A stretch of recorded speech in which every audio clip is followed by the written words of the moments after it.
Welcome to the Ink to Film podcast, where we read the book. And then see the movie. I'm Luke. And I'm James. And this week we finish our climb to the top of Roderick Thorp's 1979 thriller novel, Nothing Lasts Forever. Now let's wrap a fire hose around us and roll off the roof.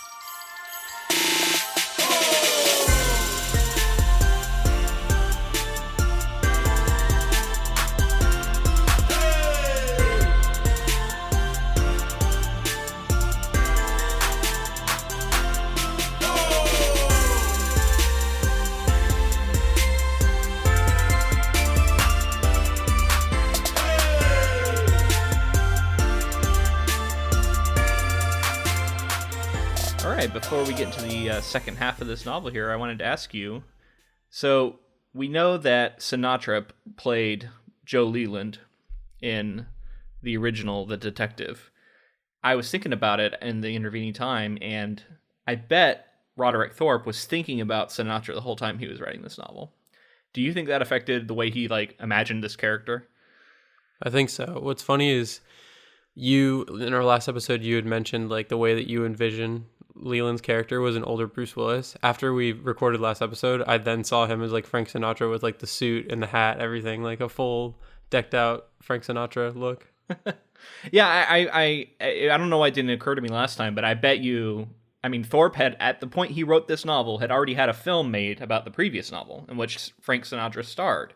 So I'm sure he was thinking of him, and that explains a lot of the flirtatious women and situations where everybody seems to just find him super attractive, because Thorpe was probably thinking, I got this, Frank Sinatra is renowned for being attractive and everybody loved him, so if he was thinking he had him playing it, I guess that makes sense.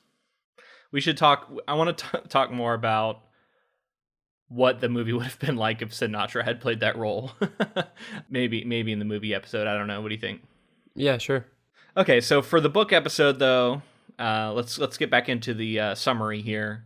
Chapter 10, Joe decides he's going to put his badge on so that he can get identified by the police if they ever get into the building. He notices a police car is outside driving slowly around, kind of scoping out the place. This is where he goes to the stairwell and steps on some broken glass. So, we were one chapter shy of this happening last time, but this is I'm really glad this happens because, like I said last time, it's one of my favorite details from the movie. Similarly, in the book, it's just really an arresting detail. His blood's pouring out of his feet. He describes it as being really nasty cuts.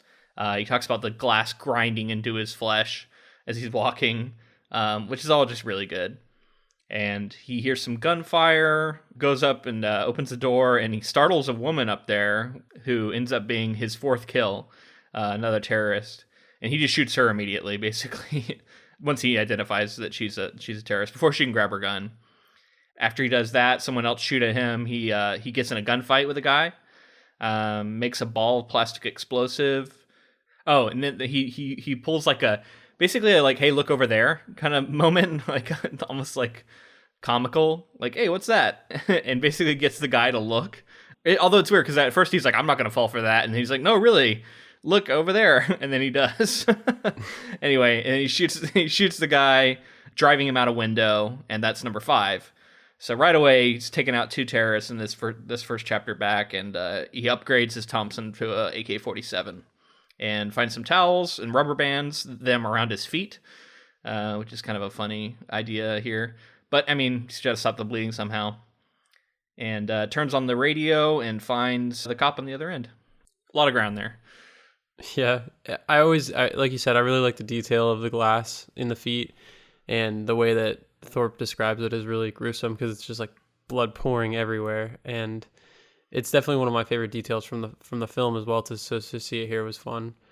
It was a trap laid by the terrorists too, so they knew that he was barefoot because the clothes were all left in the room. So they were oh, let's set a trap, break glass everywhere, and it messes him up for the rest of the story. Yeah, so it's kind of different than it is in the movie, I guess, because it's more of a trap laid for him. I think they had blown out the lights in the stairwell in that area, and then they had laid the glass on the stairs. And that's, I think, when he steps on it. Whereas in the movie, it's more of like, oh, look, he's not wearing shoes. I think it's Gruber. And then Gruber's like, shoot the lights or shoot the glass or whatever, right? Mm-hmm. So it is kind of like deliberate in the movie too, but in a different way. Yeah, so he starts talking to the cop here, and we find out that this is Al. That he doesn't identify himself at this point. He goes by a couple different names at different points, like Holland Beck and stuff. But this is Al, and he eventually does start calling him that because he says, call me Al, which I think is the same. Although it's interesting because that might be in the movie. Isn't that like an alias? Like he says, "Call me Al," or is that his real name? I can't remember. I can't remember either. The specifics. We'll find out in the movie episode. So Joe has a heart-to-heart with this cop, tells him like the details of what's been going on, says he's killed 2 women, which, seems a bit like an overshare. Like I guess he's trying to maybe unburden himself of the guilt or something, but he immediately is like, oh yeah, I've killed 2 women up here, which I'm like, I don't know if you want to lead with that if you're trying to convince somebody that you're credible, you're like credible. Yeah. He talks about having the detonators for the explosives, which is like really screwing up the terrorist plans. And the cop asks him to throw the detonators out the window, but Joe, thinks about how it's essentially the leverage he has right now on them, and basically that they might become useful. So he doesn't do that. This is the point where we start to get like pushback. He starts to coordinate with the police a little bit, and they're like, they keep telling him to do certain things, and he's like, because of his experiences, he's like smarter. He thinks he's smarter than them, or he thinks he knows best, so he decides to do something different. And you could argue that it's like putting up people's lives in danger, but ultimately, like, he feels like he knows best, and he's the one who's in the situation. So yeah, you're right. I mean, it's a little bit different than the movie too, because it's not as much about how he's just doing everything he can to survive. It is a little bit more like it feels like he thinks he knows what is best for the scenario, and he is taking it away from the cops and like, I don't know. It's really just about the way they focus, because like both are still true, but they focus more on him feeling like he's in control of the situation and really knows what's best, and that the cops don't know anything. And in the movie, it's more of, you don't know what it's like in here. I have to do everything I can to survive. So he has a moment where he sits down to eat some candy bars, and he starts thinking about a plane it's the last plane he bought. We find out later, and this is something that he returns to throughout the novel. This is a moment where he thinks about when he flew between 2 ships and like waved his, like waggled his wings, and like all the sailors erupted in cheers or something. It's clear that this is just like a really fond memory where he feels like he had freedom, and it's something that he reminisces about and thinks fondly of. And it's kind of his happy place, I guess, if you want to think of it that way. Because he's an older guy, he's like, it's like the glory days of like when he was a hero and that kind of thing. And since he's like retired and just training people, he like goes back to these times that he was the glory of people cheering for him for saving them, because he was, whatever he was doing as a fighter pilot or as a pilot. Yeah, I don't remember the details, because I thought it was the last plane he remembers buying, which if he bought the plane, I'm assuming this was after the war, but it did seem like he was also, I don't know, maybe they were just soldiers out in the bay doing something, or in the water doing something, but it didn't seem like this was during war. I think you're right, yeah. He was like, he keeps talking about that plane, and then he kind of gets away from flying. Is this where he talks about that? Where he talks about it later, but I think it's all about this same plane. It's called the 310. Yeah. Anyway, I don't think it's super important, but it's his happy place. It's a memory he has that he keeps going back to, I think, to kind of like center himself and calm down a little bit. So Al indicates that the cops are coming in, and Joe warns them that the conversation they're having is being monitored, and he starts putting plastic explosives into a chair and tying it and using like a typewriter, I think, to weigh it down, which I think is kind of a funny update for the movie, because I think it's a monitor, right? Yeah. There's like a little bit more technology in the movie than there is here, even in just a few years, the few years difference. He's really worried about it, and he's like, oh, this isn't going to go well. So he asks the cop, and Al says they're kicking the shit out of us. Okay, so I wanted to know if you could make heads or tails of this. There's a lot of talk about an armored car and the elevator cars, which I really wish Thorp had used a different word to describe the elevators, because it becomes confusing, because he switches between talking about the car on the street and the car that's in the building. And I kept getting confused about like exactly what was happening. But my understanding is that he is able to identify that there's a terrorist in a elevator car heading down at one point, and he can see that they have the like lid open to the elevator, and he drops his like chair bomb onto the elevator down the shaft, which is very similar to the movie. But it's I was kind of confused by what car was where and why he was doing it and the way he was doing it. Yeah, I had the same thing happen where I was like, he uses cars like a lot. He kept saying cars. And yeah, I was trying to figure out, because at first I thought he pushed the bomb out the window or something onto a cop car to like make them think that they were under attack, even though they were already attacking. But that wasn't, I think you're right. I don't think that was the case. There was like a terrorist in the elevator. And then later on, Al says like something about how there might've been two in there. And Leland's just like, he's like, I gotta lowball it, because just in case there was only one, kind of thing. Yeah. And then come to find out, I think this is Carl, and he doesn't actually die from the explosion. He just gets all like fucked up, but he doesn't die here. Because I don't think he counts this as like a confirmed kill, does he? I don't think so. Because this is like, even later they're like, he's like, I can't count it probably. I thought that he killed one for sure, but then there was like potentially a second one in the elevator. But maybe I'm wrong about that. Oh no, you're right. Yeah, that's what it is. He definitely killed one, because he confirms it here. Definitely killed one, but there's one more that they maybe killed, and I think that one's Carl. Yeah, I think and instead he's just wounded. I like the way that Thorp describes this scene too, when he drops the bomb, and like the ground is like, he says the ground is like rippling in waves and stuff in the building, and like he talks about all the shrapnel that shot out from the floors into like the signs nearby and stuff, like the billboards were torn up from the glass that flew out and that kind of thing. Yeah, that was really cool. Like the destruction that's getting wrought outside of the building, something that is described. And this is when the police really get on him. They're like, what the hell are you doing up there? Yeah, there's a line here that I noted because I thought it was a good theme for this novel that also applies to the movie. The only thing that could genuinely surprise them at this point was more effort than they thought he was capable of exerting. And I thought that was like a really good, like, that's his MO throughout this. Like, he's going to do more than they think he's capable of at all times. And that's the only thing he can continue to do to surprise the terrorists, is just do more. Right? And that's the same, you could say the same thing in the movie. Yeah, he definitely, especially in this, he's an older guy, so it's crazy to see some of the stuff he does. Yeah, so this is where he starts thinking about how he thinks he's growing numb to killing people, because I guess he's not really thinking about, he doesn't feel bad about the last three, because he kills 3 people pretty rapidly here, right? Mm-hmm. And he's growing numb to it. So Joe goes to the 39th floor where all the electronics are, and he starts recounting what he knows of Tony Gruber's backstory, that he was a rich kid, that he joined something called the Bader Meinhof gang, and then turned on his parents, and he's kind of this like idealist criminal. Like he's part of this terrorist group that seems to have a lot of political affiliations, and they're like rebellious, and he's not as, in the movie, Hans is a lot more of like a faker, whereas it feels to me like Tony believes these things, at least somewhat, right? Yeah.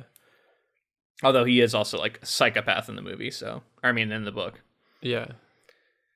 I don't know what to make of this gang thing, but yeah, it's he thinks about his affiliations and all this stuff, and then he talks about how Gruber is fascinated by death, which I think really sets him up as this almost serial killer-esque psychopath, who's instead of becoming a serial killer, decided to become a terrorist, international terrorist.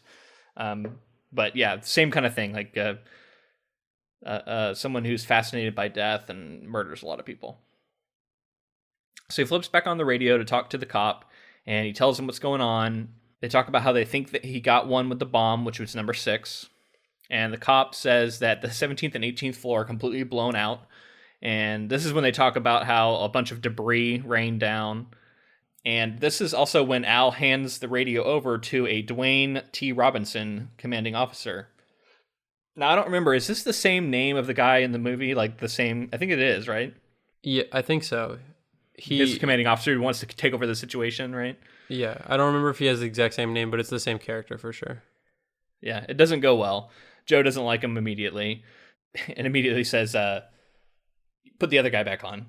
And once he gets the other guy back on, he opens up a little bit, talks about being a cop, makes a really unfunny joke about how he's black now because of all the dirt on him. Yeah, there's a couple of these moments. It was so weird because weird it's like, too, because like it's misinformation too. He's like, yeah, I'm black now and I wasn't in the beginning, and they were like supposed to use like context clues to know that he had like covered himself in like grease and all this other stuff. And like, yeah. I was like, you're really confused. Like at the end of the day, you want to be as clear as you can to people who are potentially storming the building with guns. And he's saying like, yeah, you'll know me because I'm the guy who is black now that wasn't before. And like, yeah, I look like I could be related to you or something. So weird. It's like this benign, it's like almost benign racism, although I don't even want to call it that because it's not. But it's clear that Thorp doesn't think that this is bad. You know what I mean? He doesn't think that this kind of stuff is bad. He also has a moment where he describes the young black officer as not having any ghetto in his voice. Yeah. It's another super racist thing to say. Extremely, yeah. But it's clear that like the author just is completely unaware of this. Like, because I don't think he genuinely is trying to be like have malice here. It's just ignorance. Like he doesn't realize that this is offensive. I agree. I mean, it's not an excuse, but it's still like that's exactly right. Like it's just an explanation. And if you look at the novel, like he befriends this cop, right? Yeah. And so to me, it seems like Thorp is trying to make it, you know, a story about people who are very different coming together, right, over a common threat. But he just doesn't handle it. I mean, you can argue about the movie handling it well, but I feel like he doesn't handle it as well as the movie does. So Joe tells him about this guy he can go talk to, find out everything they need to know about who Joe is. And he asks Al to send a message to Kathy Logan, the stewardess, because he wants her to know that he was cut off while he was trying to say Merry Christmas. And then he says he's going to go talk to Gruber now, and the cop says he's going to listen in. And this is another line that I wrote down just because I thought it was really weird. He's talking about Gruber, and he describes him. He says, he juices my fruit, and I juice his. What did you make of that line? Like, what does that mean? It's got to be like I scratch your back, you scratch my back kind of thing, right? No, but it's like more adversarial than that, right? Yeah. Because he's talking about Gruber. Right. But it's like he juices my fruit like, and I juice his. Right. So like they're getting off together. Like they're like it's they're like juicing my fruit. They're thrilling each other because people won't know what the hell I'm talking about. I'll be like, you're juicing my fruit, and then just like let them give me a weird fucking look and be like, what the hell are you talking about? It sounds like one of those weird juicy fruit ads. Oh, we should have started the episode with that. Now let's juice each other's fruits. Oh my god. Anyway, so Gruber puts Ellis on, and now this is another scene that goes very similar to the movie, but I also found that I was being affected by the movie because if you read it plainly here, Ellis actually isn't like bullshitting. He genuinely has been taken hostage, and he's genuinely being threatened. His life is being threatened, and he's trying to get. Now he's kind of a, you know, he's smarmy about it, you know, like he's you know saying, oh, you know, I've done you all these favors, you know, Joe, and Joe's like, you know, these. I don't know. Like I said, I keep thinking about the movie where he is faking it, kind of, but then it ends up being real. Mm-hmm. This goes down the same way. He gets executed, but I never got the idea that in the book that Ellis went into the scene thinking he was like good to go, like he does in the movie. You know? Yeah, it was weird because he was like basically trying to give Leland code that he had been like protecting his daughter. He'd been like, oh, I've been done you all these favors all day today, kind of thing, and so he's supposed to use those clues to figure out the fact, like, okay, so they don't know that that Stephanie is his daughter, like the terrorists don't know that yet, and it's like that's how Leland figures that out. So after Ellis gets shot, Joe agrees to give them the detonators, which I immediately was like, okay, this is bullshit, and I'm sure Gruber doesn't believe it either, but he says, I'll give them to you, you know, you win. And he switches over to the police channel, and Dwayne Robinson is there to chew him out, just like the movie, and Joe says, "Go fuck yourself." So he has the same kind of attitude, but one of the major differences between this book and movie is I think a lot of the dialogue is like less inspired. It seems a lot like just like what your first idea of what he might say, and he's not as witty as John McClane is. Exactly, that's what I was gonna say. In the movie, the characters are like, well, specifically John McClane is like he's so lovable because he's like this action hero who's also like really funny, wisecracking, like and like the jokes, they're a little cheesy, but like they like fit for that kind of action movie that he's in, that 80s action. I want to do some more research for the movie episode, but I've always heard that there's a lot of ad-libbing that went on in that movie, that a lot of it was like Bruce Willis just ad-libbing stuff. I wonder how much of how many of those iconic lines were just ad-lib. We should look into that. Yeah, definitely. It's getting late now. It's about 3 a.m. and he talks more to Tony now on the radio. He's just all over the radio at this point, just talking to everybody. And he knows that everybody's listening to everybody else. Every time he's talking to Al, he's thinking about how Tony's listening to him, Gruber. I should just call him Gruber because it gets confusing. He goes by a lot of different things. Little Tony, Tony the Red, and Anthony, and Gruber, and there is a Hans, but he's not him. So the names get a little confusing. So it's Gruber. Mm-hmm. And so Gruber's always listening, but then also he keeps like seamlessly talking to Al and the other cops, and he knows that they're listening whenever he talks to Gruber, which I guess is kind of similar to the movie. It's maybe even a little clearer in the book because at least he's switching between channels and stuff, whereas in the movie I think he just is always on the same channel, ostensibly. Mm-hmm. He tells Tony that, he ran into the wrong guy. And then he kind of realizes that, well, that doesn't really hold up with me pretending like I'm going to give over these detonators. That sounds like I'm ready to put up more of a fight. And then he tells Gruber, oh, you killed Ellis just to prove to your men that, you have power, essentially, a show of strength, because they're doubting you right now. They're looking at you and wondering how you're letting this one guy like wreck your night. So he's kind of taunting Gruber a little bit here. So Leland going back up, he's planning to get to the roof because he knows that they're coming for him at this point.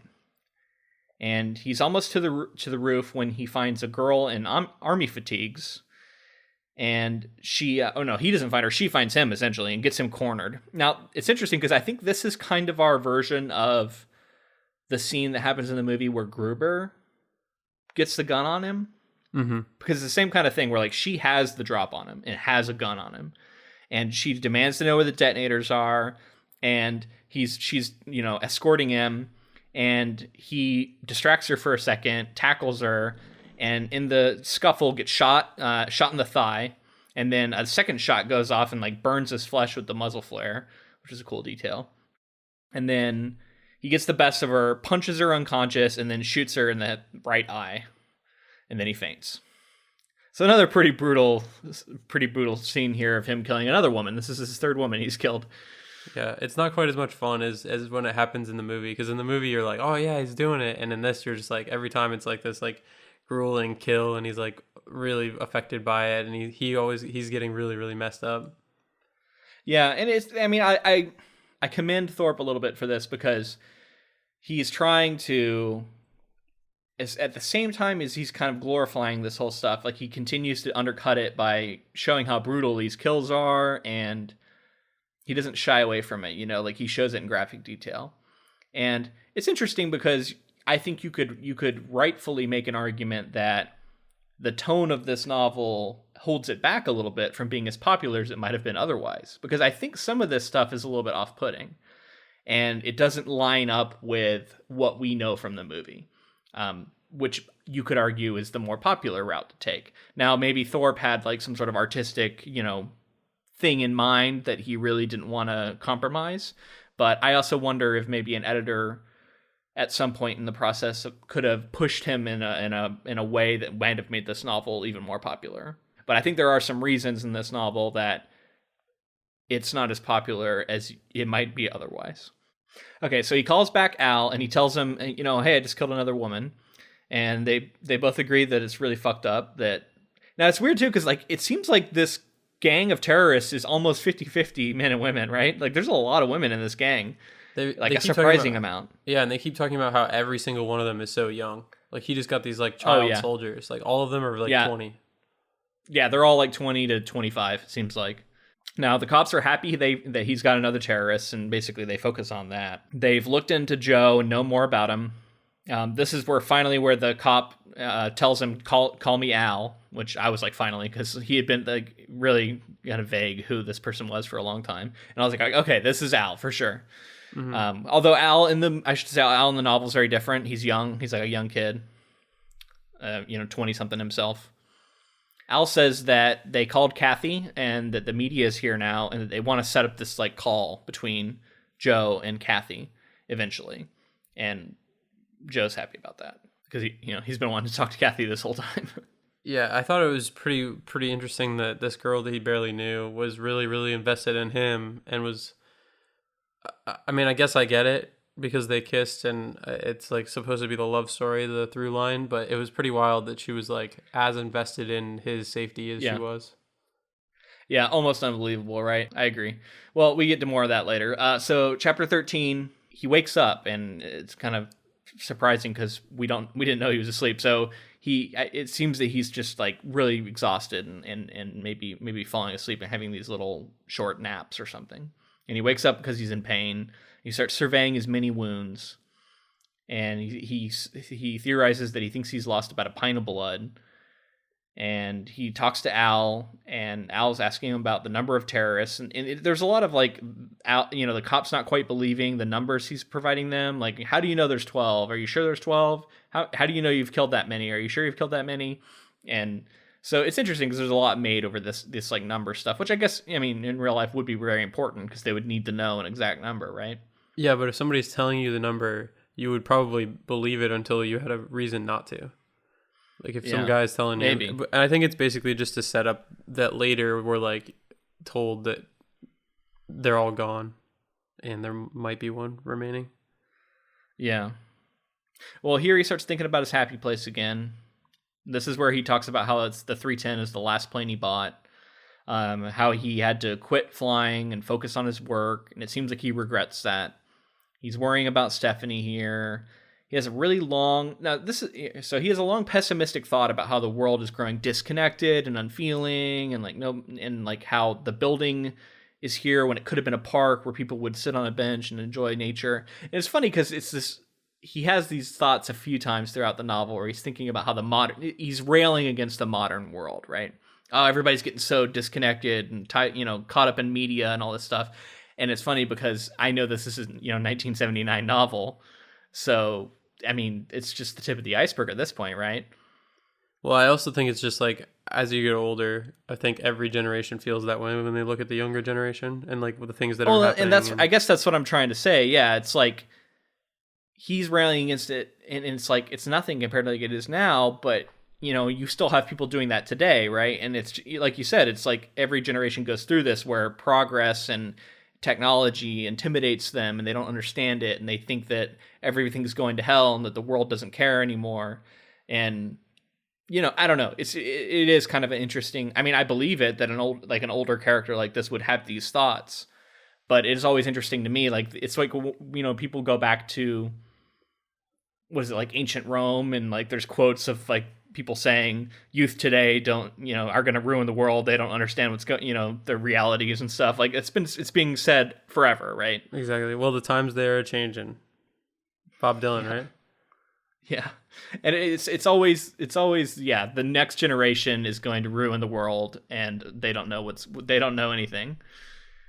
So yeah, we get that here. It's very like old man grumpy thinking about the world. And this is when he hears from Al on the radio that he has air support coming. And Joe's immediately skeptical about them sending in helicopters.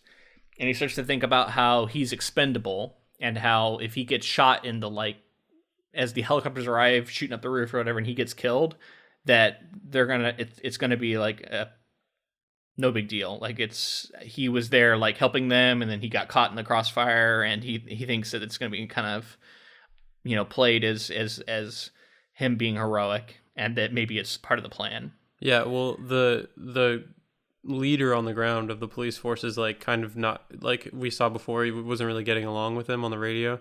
So he's just kind of theorizing that like this guy doesn't give a shit about me, and he, as long as they can get boots on the roof, then that's all that matters, kind of.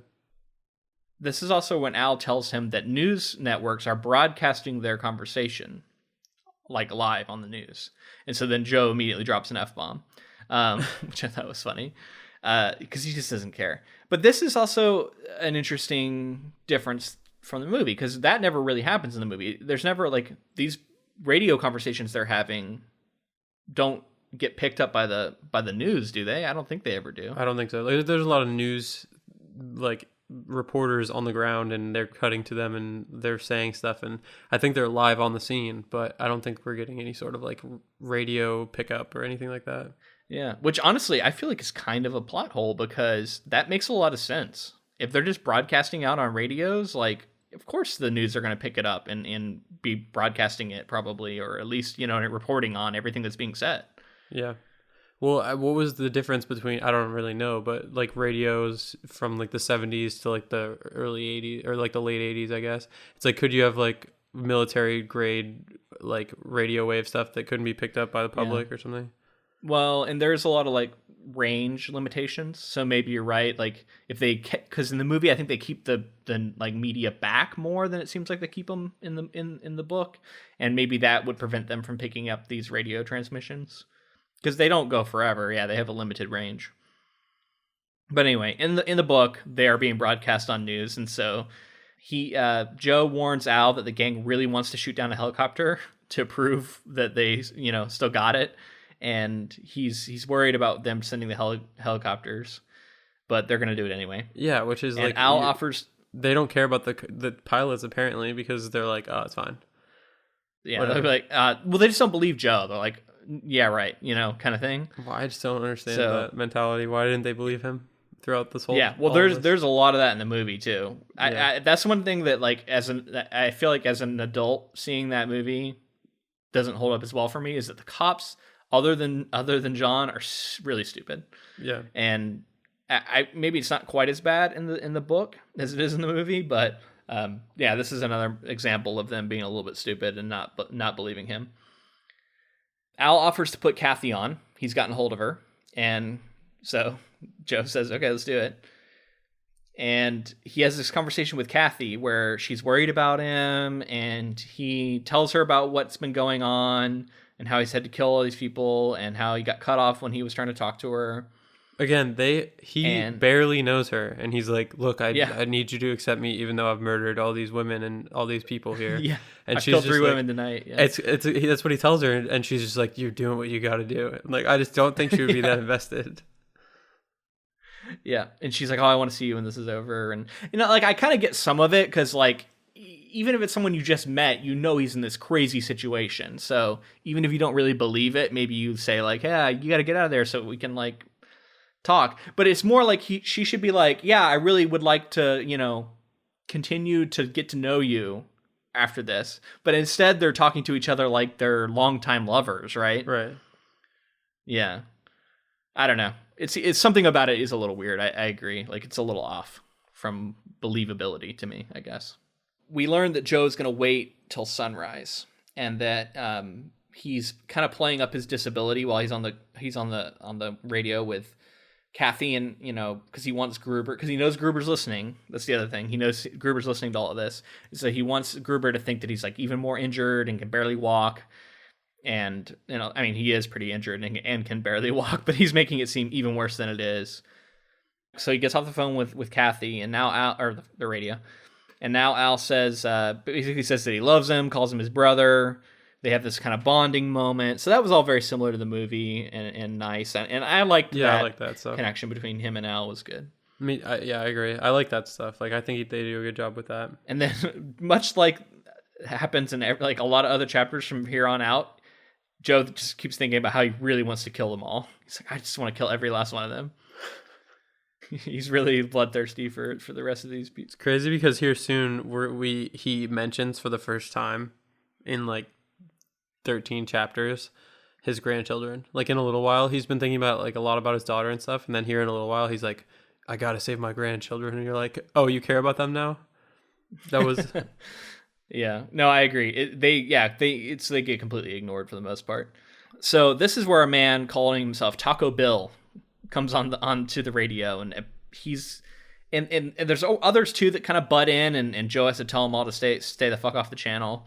But yeah, Taco Bill like comes out of nowhere. He's some dude who's just like caught up in it, and he knows that Joe is getting screwed over by the police, and so he's there to help him out, kind of thing. Yeah, I thought of this as like the modern day like behind the scenes like man in the chair hacker type thing, where he's like I gotta help him out from the outside. I gotta be as like. There's not a lot he can do though. Yeah, but he's just like this character that pops in, and he's like, yeah, he's like something will happen, and he's like stoked about it, and he's like, we're doing it. You're like, what are you doing? So he starts thinking. This is when he makes his plan about the fire hose. He starts unraveling it and planning how he's gonna roll off. You know, when the time comes. Before we read this, did you think this scene was going to happen in the book? No. Neither did I. I thought it was going to be, honestly, no. I didn't think the hose thing, like that part of it, I really didn't expect. Now, it does go down a little differently. But yeah, I thought that was going to be like inherently a Die Hard thing. Like they made that for the movie, and come to find out that over-the-top scene is from the book. And like you say, it's a little different. Yeah. I mean, you may be a little bit more realistic. I don't know. Like he eyes like a spot that he thinks is gonna go and all this stuff. He like seems it's a lot more planned. Whereas in the movie, it's like a last second. Oh shit, it's gonna blow up. I need to jump off. Let me grab this hose. Mm-hmm. Spur of the moment. Whereas this is like a premeditated thing that he's like, I'm gonna do this when the time comes, and that's what he's thinking about now. Oh, and he hears car horns because people are showing up, and there's a big crowd gathering to like watch what's going on. All right, before we go any farther, I want to stop and tell you about Audible. We have an affiliate link, audibletrial.com/ink2film. If you use that link, you can get a free credit and free 30 days. And you could use that credit to pick up a book like, how about Stieg Larsson's The Girl with the Dragon Tattoo? Another kind of exciting murder, although it's a little more murder mystery crime thriller, but still, if you like this book, you might like that. Yeah, I've read that book. I'm a big fan. It's really good. I read the next book in the series as well, and it's just really well written and definitely very thrilling. Honestly, I would say it's a little bit better than this book that we're reading right now. I really like that book, so check that out. Potential, and honestly, a potential Ink to Film project, right? Like it's another that you could do. You could look at both adaptations. Maybe there's some interesting potential there. Yeah, it's audibletrial.com/ink2film. All right, chapter 14. The helicopters appear on the horizon, heading over, coming up over the mountains and heading towards them.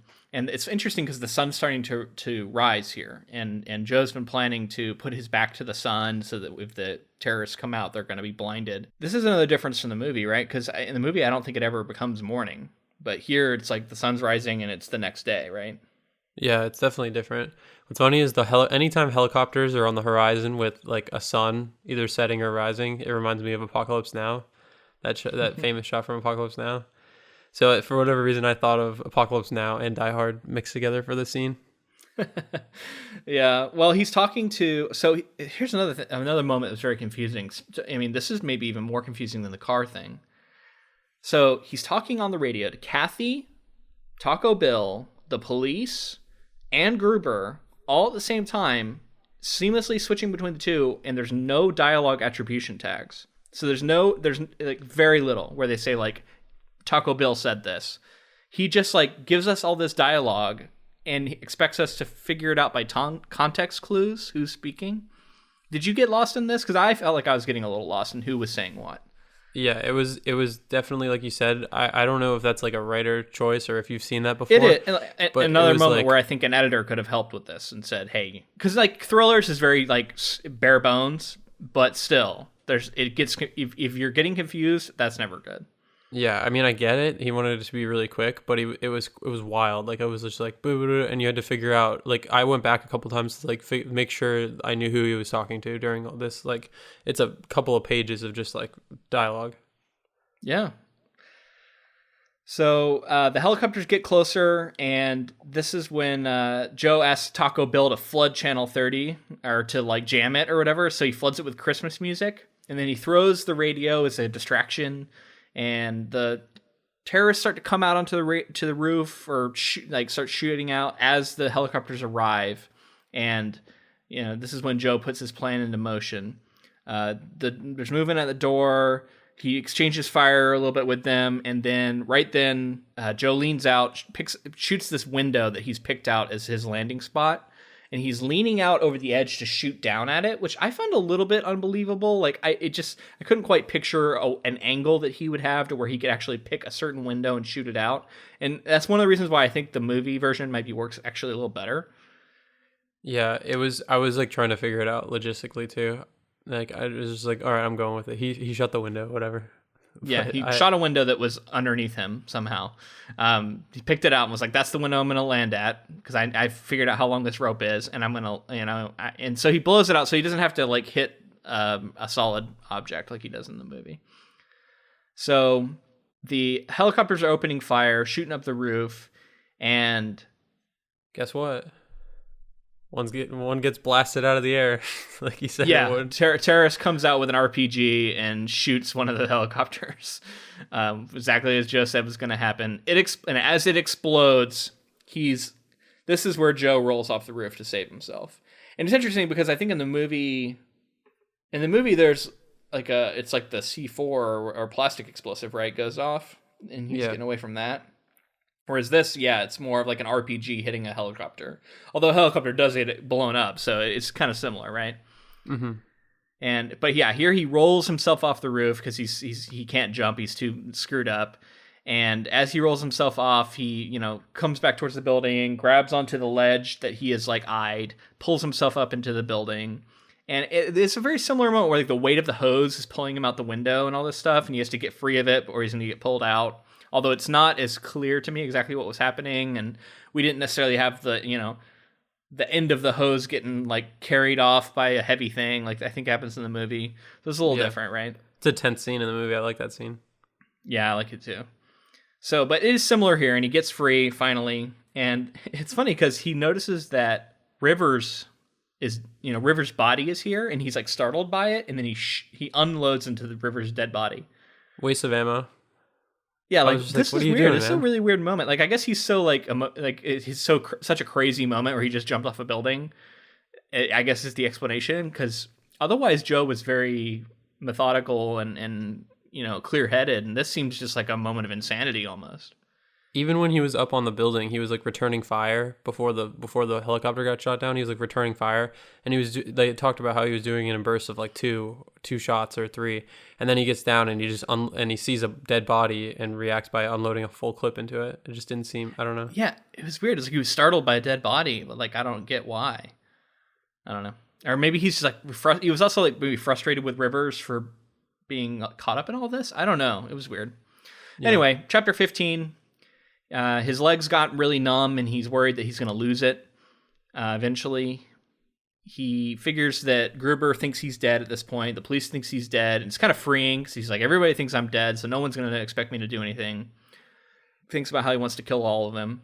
He goes up to 36, where his quote-unquote fortress was that he built up. Retrieves some explosives that he had there. There's a cool detail here that I really liked where he goes up to the dead woman and he says her kit bag was glued to the puddle of blood in which she lay, which I just thought was really cool because it's like the passage of time where the blood has become this like more viscous. Congealed. Yeah. Yeah, congealed. And I love attention to detail like that, and I thought that was a cool detail. He gets a new radio from her because his other one he threw. And so this is another like misstep here, and he even mentions like, "Oh shit, I probably screwed up." He goes over to the window and he throws his wallet down, I guess to like let the cops know he lived, but the crowd sees it. He put like a note in it. I think he put a note in it. He put a note in it, so he threw it off. And I don't think we ever get exactly what the note said, but it was obviously a message to the police of some kind. Yeah, maybe we do. I don't know. So he goes down to 33, finds an office with a TV, and turns it on. Oh, you know what? We do. So he put a message that said that he wants the cops to tell everybody to stop jamming the radio, because he's trying to use the radio and he finds that like people are jamming it because he asked Taco Bell to do that, and there's like all these other people doing it now, and he wants them to stop jamming the radio basically so he can use it. So he turns on the TV and he's watching kind of the news reports about what's been going on, and he sees Kathy. She's on, on the screen. She's been brought in for like an interview, and she is talking to him through the TV and tells him, you're doing the right thing, and don't worry about it. He sees Al on the TV. He sees Al doesn't reveal it, because they ask him what came out of the building, and Al doesn't want to tell him that it was his wallet, so he's kind of keeping it on the DL. I guess because Al kind of realizes that he's trying to keep the fact that he's alive secret. But I think it's pretty obvious that he's alive too, because we had the cheering people and everything. So he kind of blows his cover that he has a momentary like mystery here pretty quickly, which I thought was kind of a mistake, but that's what he does. Oh, we have a moment where he talks about how Carl is a really big guy with shoulder-length blonde hair, and that astounded me, that he's described in this book as being exactly how he is in the movie. Like they cast someone who looks exactly like that. Yeah, definitely. Which like that's such a random thing, because it's just a throwaway descriptor, and yet for whatever reason when they cast this guy, they were like, we want him to look identical to he does in the book. They said something about him looking like a drummer in a rock and roll band. Yeah, well, like think about that guy in the movie. Yeah. Like he looks just like that. Exactly. Like European, blonde, huge, all of these things. Anyway, Joe realizes that there's food in these offices, and he's like, oh shit, I could have been eating this whole time. So he starts going around scavenging for food. All right, chapter 16. He hears a lot of silence on the radio. Yeah, he starts thinking about how he's going to have pain the rest of his life if he does make it out of this. He starts hearing the elevators whine, and one opens up. He stops it by, I guess, pushing the button so that it'll open up, on this floor unexpectedly, and then he just like sticks his gun in and shoots, because he's hoping that the terrorists have come down. But they haven't. Instead, it's a television camera, which he thinks they are going to use to like broadcast something, and now he's screwed it up. So he takes the camera. He turns on the radio, talks to Al, mentions that they had this plan to go on TV, and he's screwed it up. So then he throws the camera out the window. So it's interesting because this does happen in the movie, right? Like Gruber does this broadcast, and in the book, it seems like maybe that was the plan, but Joe screws it up. Oh, when he was firing the machine gun, it got jammed is the other thing. And like now he like looks at it and he can't fix it. It's like he would have to take it apart. So he just throws it in like a desk or something and gets rid of it. So now he just has his handgun. And he's watching TV again, and he sees some stuff from earlier where he was like standing at the edge and waving a gun around and sees what he looks like. And as he's watching this, the elevator opens and someone starts firing at him and catches him by surprise. But it's funny because he's able to escape, because the guy who's firing doesn't like actually find him, and he slips out into the stairs and escapes. And then he basically comes back around, gets a fire axe, and goes all Jack Torrance on this guy. Yep. From The Shining. Here's Johnny. He sneaks up on this guy and cuts him apart with a fire axe. Taco Bell comes on the radio and says, man, they're really fucking you over, cowboy. So this was interesting too, because I think this is where this bit of dialogue got taken and put into Gruber, right? Like, because Gruber calls him cowboy all the time in the movie. So it's interesting, because I wonder if this is where they got it. Like, they liked Taco Bell calling him cowboy because they thought it was really appropriate. And they're like, we want Gruber to call him that. Right? So it's from an adaptation point of view. We'll talk about it more when we get to the actual movie, but there's something cool about how this action movie was a send-up. It had like some lines and stuff to older action movies and that kind of thing. Specifically cowboy films, like Westerns. Okay.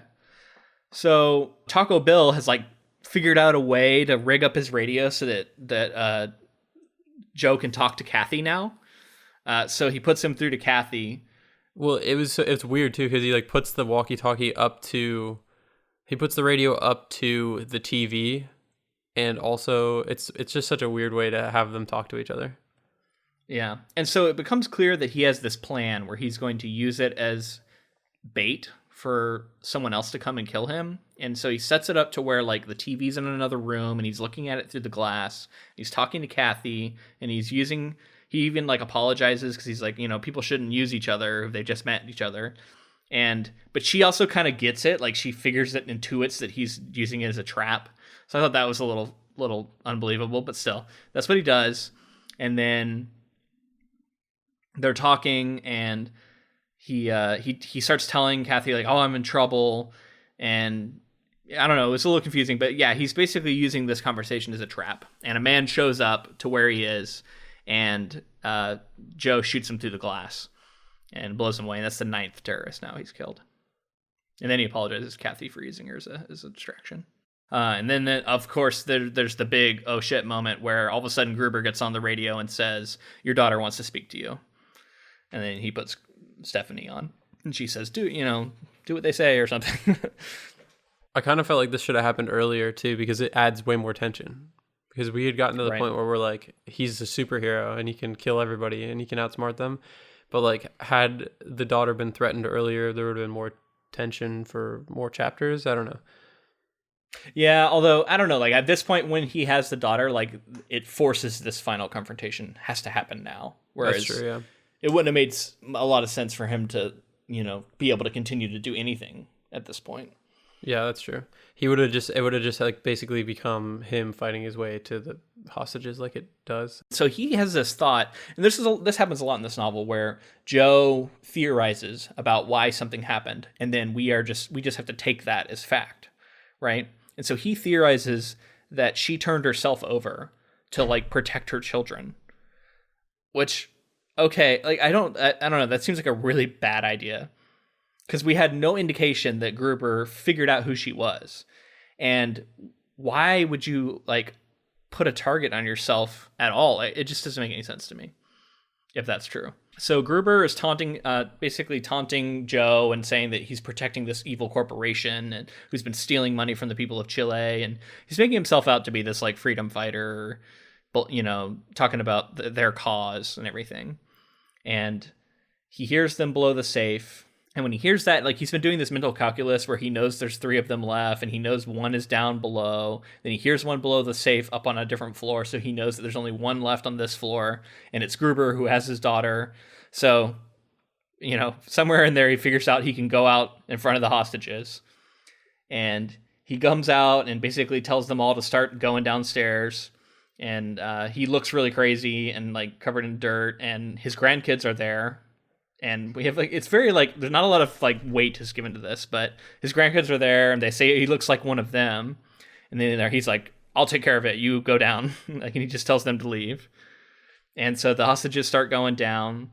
And as this happens, like Gruber pops out and shoots a woman, wounding her, shoots her in the stomach or something. I don't know. This is kind of a confusing scene, like how this all played out. But yeah, basically Gruber shoots a hostage or two and then like takes the daughter and like leaves to another area. And then the rest of the hostages start going down and Leland basically is separate now from them. And he decides he's going to offer to trade himself as a hostage in exchange for his daughter. Yeah, that's basically what happened. He literally just comes in the room and all the hostages, there's like 75 hostages and they all start heading down. And he has to go try to get his daughter for this final showdown. But yeah, like Gruber's like kind of there and he shoots one of them and then leaves. Yeah, they run off. Like I guess he's trying to move his way through the crowd to get to them or something of hostages leaving. Yeah. Anyway, but so he it's important to note that his, grandkids say he looks like one of them because that becomes a clue later. So Gruber starts talking and it's clear that he's kind of waxing about his cause because he knows that the news media is picking it up. And so he starts talking about how, the Klaxon building and they're evil and they're funding a fascist regime in Chile and, he's a freedom fighter and all this stuff. I kind of bought the cause. I just don't know if it was like, I don't know. I like the cause. Like I like the fact that he's like a freedom fighter because it's more than them just trying to like get money or more than them just trying to like pull off a heist or something. Well, and it muddies the water of like clear morality here because yeah, like we're not necessarily rooting for these people like who have clearly done something, and it's like it becomes clear that there's like an arms deal going on too, where like illegal arms are getting sold or something, and it's all very shady. So the people he is protecting are caught up in this kind of criminal enterprise as well. So nobody's above reproach here, including his daughter, who's part of it. So he sends the elevator up, and Gruber uses the same trick, stops it, shoots instead. He takes the stairs, and then calls Gruber to like taunt him and be like, ha ha ha, you tried something that I tried earlier and it didn't work. You thought that was going to work, which I thought was kind of funny. And this is the moment where Leland realizes that Carl's still alive. Because he thinks about how the grandkid said he looked like one of them, and then he puts two and two together and realizes that Carl lived through the explosion and was covered in dirt and blood. So yeah, he comes out. This is finally kind of the scene where he comes walking out of the elevator, like all messed up in the movie. And in the book, he thinks about how he's going to really play up his wounds, and he's going to limp really badly and really look like he's a complete mess. And he comes out, and Gruber's got his daughter hostage. He yells at Steffi to, get clear. Although it's interesting because Gruber, like, knows that he has a gun on his back somehow. Exactly, yeah. So, yeah, Leland had, like, taped the handgun to his back. And this is weird. I don't think it plays as well as the movie does. Yeah. And the whole time Gruber, Joe keeps thinking Gruber just knows everything. Like, he has, like, almost a supernatural ability to know what's going on, right? And how this could is he another possibly moment know where that there was a gun on his back? He had to have seen it. Like he just knows somehow. Yeah, it's so almost weird. supernatural. I don't know. I didn't buy that he could know that because it's such a weird thing to do. But he's like, yeah, you have a gun on on your collar or whatever. Like he calls it like exactly everything. It's very weird. But then it doesn't matter because so he calls it, but then he goes for the gun, gets it out, and he yells at Stephanie to like run away. But instead of doing that, she attacks Gruber and like tries to like knock the gun out of his hands, I guess. And it becomes clear she's doing it because she feels so guilty about what's happened to Joe and how screwed up he is. And she won't get clear. Joe shoots Gruber a bunch of times. And as he's falling back, just like in the movie, he grabs onto to Stephanie and grabs onto her watch and falls out the window. Joe runs over, but is not able to get there in time. And she's pulled out the window by her watch. And his daughter falls to her death with Hans. Which is Gruber. pretty That's surprising. Pretty different. Yeah, I mean, it adds a little bit of weight. It adds a little bit of heartache to the end of the story. I think it works, but it's not it works especially in the context of this novel because it's like always been about how brutal everything is and how like unforgiving and how he's like regrets a lot of the kills, and I don't know, it kind of comes full circle now. And I think really, if you look at you look at the symbolism of the watch.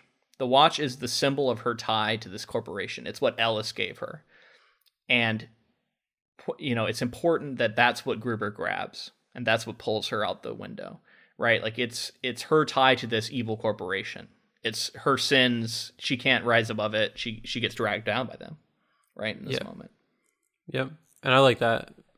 Saying all that and how it does kind of work for this novel, I think the bummer ending to this novel with the daughter dying is one of the reasons why it's not as famous as it could be. You know what I mean? Like I think people just go away with more of a sour taste in their mouth than they would if it was more of a story about him saving his daughter. Yeah. I mean, just imagine Taken, but the daughter dies at the end. Yeah. I get it, and like I think he had some interesting ideas about what he was doing by having this play out this way, but I don't know. I don't know if it's a better novel for this choice. Yeah, I don't really know. I mean, I guess for the novel, I would say that I get it and it works, but I don't think it like I said, I don't think it works as well as it does in the movie. Like I think the movie did a lot of things, changed a lot of things that worked very well, and maybe it was the more popular thing to do, but ultimately even I think it just is better for a story. So how surprised were you when it happened? She died. It happened pretty quickly, and so she was falling out the window, and he talks about like how he could hear her screaming the whole way. Was it going to be? Did you think it was going to be the same where he was going to grab her wrist and have this moment? You know? Yeah. I thought so. I thought she'd make it, and then when she died, I was kind of just like, oh, like that. That's different. That's cool. I wasn't. I will say that I wasn't like that shocked. Yeah. So like you said, he's screaming, and he the next chapter 18, which is the final chapter, he's continuing this scream that he heard Steffi make, and he talks about how it like carries on, and he starts thinking about all the dead women in his life, and maybe even all the dead women he's killed. And he thinks about his dead wife and his dead mother and now his dead daughter. And it's a really kind of bummer moment, right? And Al comes on the radio and they're talking about the hostages coming down. And he has two bullets left in his gun. And he's like, well, that's just enough, because he's got two terrorists left. And he like really he doesn't care at all now. Like he's just like, fuck it, if I die, I die. And so he goes up to the top. He's going to go up to the top floor where he knows that one was getting into the safe, right? And as he's going, he starts thinking about how Stephanie attacked Gruber because she was worried about him, and so he feels like even doubly bad because he knows that she was doing it because of how like he looks and everything. Anyway, he gets up to the top floor and he finds another really young woman who's described, as being like really pretty and super young, like 20 years old, and she's like getting money out of the safe, and he tells her to freeze, and then he like has her bring a gun to him, and she thinks that like she's like a hostage now, and instead he's just like, nope, fuck you, and he shoots her in the head as she arrives, and really vicious. And it's interesting because like if his daughter dies, I don't know that he kills this woman. What do you think? If his daughter didn't die, sorry. Yeah, if his daughter didn't die. If his daughter didn't die, probably not. I think that it's gotten to the once Gruber's dead, it gets to the point where you're just like, all right, we'll just take all these rest of these people in and get information out of them or whatever. Yeah, but instead he's like, I'm going to finish what I started. I'm going to kill every last one of them. Yeah. Right? So, yeah, it makes sense. I think it starts to sour the taste in your mouth a little bit, right? Like instead of this like heroic thing, now it's become a little bit more of a out for blood, right? Mm-hmm. And yeah, he viciously murders this woman, which is 11 out of 12 now he's killed. And he also then takes a bunch of the cash and starts throwing it out the window, which I thought was kind of a funny moment. And this is his like fuck you to the corporation too. Like this is him not wanting to be the savior of this ill-gotten gains. Yeah, he's throwing like $6 million out the window, but he does it in a way that like the news cameras and the helicopters can't see him and stuff. And I mean, I get it's kind of like the moment where he's like, well, everything, like he, like you said, he's not picking sides. Like he doesn't, like everybody kind of has something that they've morally done that was wrong. Yeah. And so he talks to Al and says he's coming down, and he's like, did you get that one down there? And Al says, no, they haven't seen anyone. So he knows there's one more out there, but the cops start coming up into the stairwells, and he starts thinking about how he really wants to go find Kathy, not Steffi. He really wants to go find Kathy, and that he has his grandkids, and that those are kind of reasons to live. And he's like, I guess that's enough. And so he starts heading back down, and Al mentions, there's all these people trying to go for money right now, and Joe's like, oh, I don't know anything about any money, like playing dumbs, because he already knows that he would get in a lot of trouble if it came out that he had done this. And the cops like don't really believe that they're like, are you sure there was 12? Are you sure? And he's like, yes, there was 12, and they're not buying it, and it's just. There was a funny moment earlier where he's like, I should have been taking scalps. Yeah, that's wild. That's pretty wild too. It's pretty fucked up. Yeah. But because they don't believe, they continue to not believe him. I just don't understand the police. I get that like you should be skeptical that there might be more, but why would you assume that why would you not trust this guy after he's killed 11 of them supposedly? They don't believe that he's killed all of these people, and they also were like, no, I think we got them all. I think we're good. And yet there's all this evidence that he has, right? Yeah. Like everything he's said has been true, and all these terrorists are dying and dead. So like, why would you not believe him? I agree. So the police find him in the stairwell and carry him down, and they're out among the crowd when all of a sudden, just like in the movie, Carl is there. He's I guess hidden himself among the crowd, and he shows up and he goes to shoot Joe, and Al, instead of saving the day, well, he does, but instead of saving the day by just shooting Carl, he pushes Dwayne Robinson His in the commander, way of the line of fire.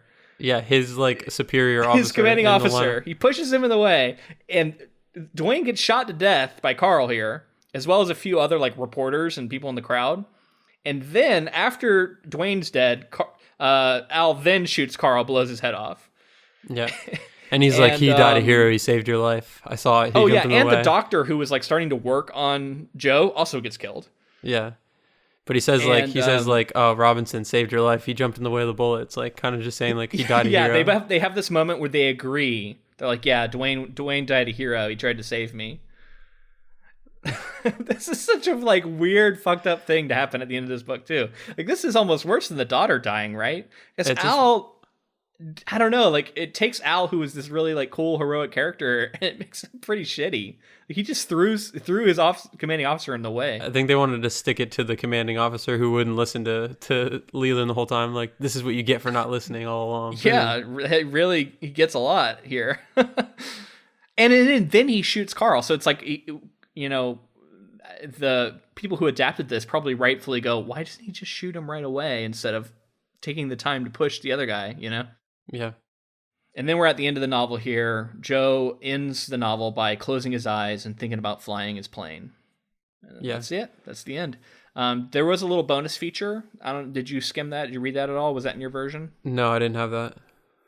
Okay, so mine had this little bonus thing where it was like his estate had found the outline he wrote for this novel, which was only moderately interesting. But something that I thought was cool in there was that they say that in the novel, so in real life, Thorpe had a home that faced this big high rise, or it was like inside of this huge high rise, and that his family knows that he was thinking about that high rise when he was writing this novel.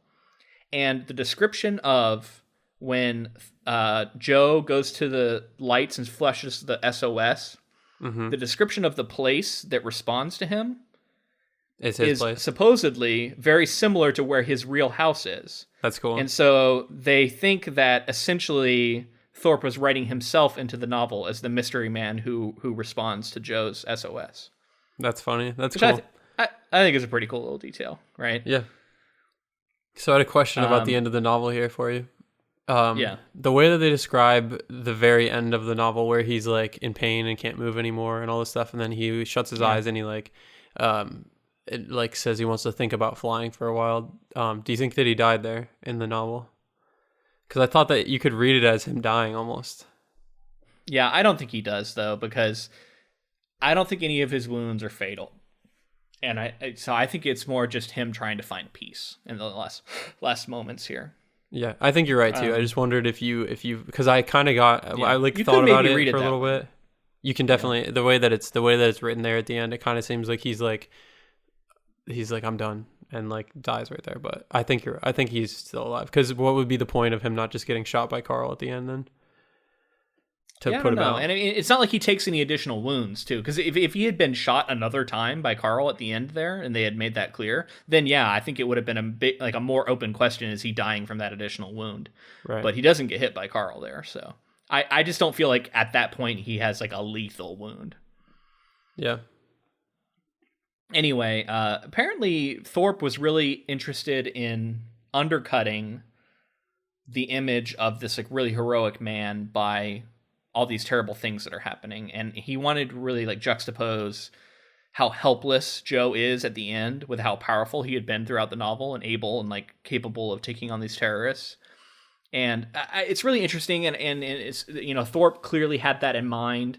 And the Nothing Lasts Forever title is caught up in that somehow. Like, it's kind of vague to me, but it's a lot of this, like, his, like, hopelessness about the world and about how life is, like, so transient. And it's this, like, interesting, like, bummer mentality that Thorpe took to this novel and really wanted to emphasize, I guess. Yeah.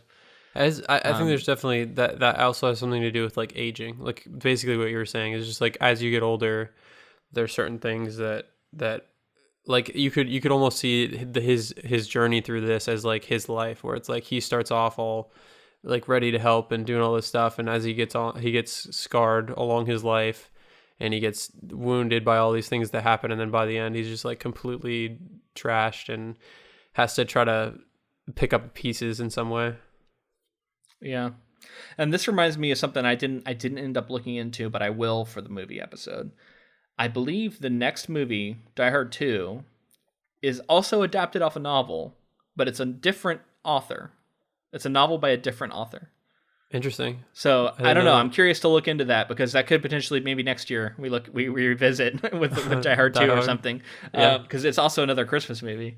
I didn't realize that one was based off a novel too, but I need to do some research into that. So I'll look into that, and then we can talk about it on the movie episode. But speaking of episodes, we should mention we have a special episode coming up, right? Yeah, we're planning on doing something a little different for New Year's, and rather than covering a specific subject. We're going to be putting out like a retrospective episode where we kind of touch on some of the projects we've done and revisit some of the feedback we've gotten, and just kind of talk over how our progress has come so far since we started this podcast. Yeah, I mean, there's definitely been some feedback we've gotten throughout our coverage of these different projects that we didn't get to, and I feel bad about it. And I think this is a nice chance to kind of stop, take a breath, revisit some things, cover some old feedback, and kind of get ready for the new year. Because the fall is the last episode of 2017. So if that sounds cool to you, please send us some questions, because we would love to be able to talk about some new stuff too. So send them now, and you can send those to inktofilm@gmail.com.